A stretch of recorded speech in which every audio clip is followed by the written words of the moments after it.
வணக்கம் நண்பர்களே. நாம் நிறைய ஊறுகாய் சாப்பிட்ருப்போம். இன்றைக்கி வித்தியாசமாக கத்திரிக்காயில் ஊறுகாய் எப்படி செய்யலாம் அப்படின்னு பார்க்கலாம்.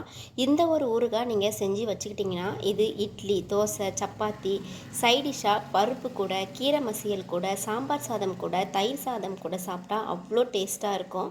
இல்லை இதுலேயே நீங்கள் சாதத்தை போட்டு பிணைஞ்சு சாப்பிட்டாலும் செமையாக இருக்கும்.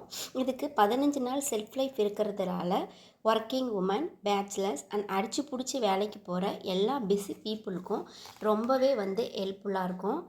வாங்க இந்த ரெசிப்பியை எப்படி செய்யலாம் அப்படின்றத பார்க்கலாம். இதை நீங்கள் ஊறுகாயை கண்ணாடி பாட்டிலில் ஸ்டோர் பண்ணி வச்சுக்கிட்டிங்கன்னா 15 நாள் வரைக்கும் கெடாமல் நல்லாயிருக்கும். இந்த ஊறுகாய் செய்கிறதுக்கு 2 டேபிள் ஸ்பூன் தனியா, 1/2 ஸ்பூன் வெந்தயம், பெருங்காயத்தூள், 1 டேபிள் ஸ்பூன் கடுகு, காய்ந்த மிளகாய் ஒரு 7-8 காய்ந்த மிளகாய் சேர்த்து நல்லா வறுத்துக்கோங்க. இதை வறுத்து ஆறுனதுக்கப்புறம் பவுடர் பண்ணி வச்சுக்கலாம். கடுகு நல்லா இந்த மாதிரி பொரியணும். இப்போ ஊறுகாய் செய்கிறதுக்கு தேவையான அளவுக்கு நம்ம நல்லெண்ணெய் ஊற்றிக்கலாம். கொஞ்சம் தாராளமாகவே ஊற்றிக்கோங்க. ஏன்னா இது ஊறுகான்றதுனால நல்லெண்ணெய் நம்ம நிறைய சேர்த்தா தான் நல்லாயிருக்கும் கெடாமல். ஒரு 7 கத்திரிக்காவை நான் ஸ்ப்ளிட் பண்ணி இதில் வறுத்து எடுக்க போகிறேன். நீங்கள் நிறைய செய்கிறீங்கன்னா அதுக்கேற்ற மாதிரி இந்த இன்க்ரீடியன்ஸ் எல்லாமே இன்க்ரீஸ் பண்ணிக்கோங்க. எண்ணெயிலே நல்லா இந்த அளவுக்கு இது வறுபடணும். கத்திரிக்காய் வறுத்ததுக்கப்புறம் வேறு ஒரு பிளேட்டில் நம்ம மாற்றிக்கலாம்.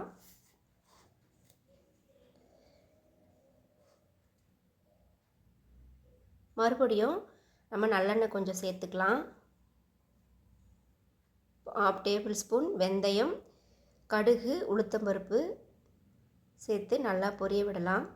ஒரு 10 பல் பூண்டு நல்லா பொடியாக கட் பண்ணி போட்டுக்கலாம். கறிவேப்பிலை எல்லாம் நல்லா வதங்கினதும் நம்ம ஆல்ரெடி வறுத்து வச்சு எடுத்துருக்கிற கத்திரிக்காவை சேர்த்துக்கலாம். இது கூடவே ஒரு பெரிய சைஸ் வெங்காயத்தை கட் பண்ணி சேர்த்துக்கலாம். நல்லா இது வதங்கணும்.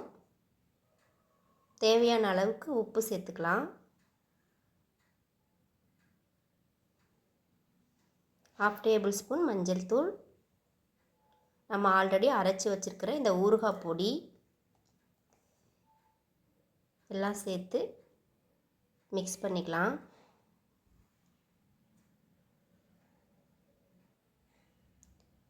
ஒரு லெமன் சைஸ் புளியை 1 கப்பு தண்ணியில் நல்லா கரைச்சி ஆட் பண்ணிக்கோங்க. அந்த தண்ணியை அதிகமாக தண்ணி சேர்க்க வேணாம். மீடியம் ஃப்ளேமில் வச்சு ஒரு 10 மினிட்ஸ் நல்லா குக் பண்ணுங்கள். இந்த பதத்துக்கு தண்ணி எல்லாம் சுண்டி இந்த மாதிரி நமக்கு ஊறுகாய் பதத்துக்கு நல்லா எண்ணெய் பிரிஞ்சு வந்திருக்கும்.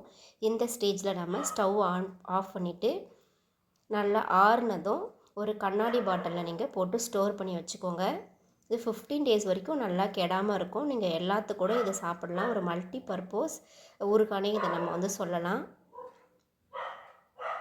செஞ்சு வச்சுக்கிட்டிங்கன்னா நமக்கு ஒரு அவசரத்துக்கு இது கண்டிப்பாக யூஸ் ஆகும். ட்ரை பண்ணி பாருங்கள். தேங்க்ஸ் ஃபார் வாட்சிங் ஃப்ரெண்ட்ஸ்.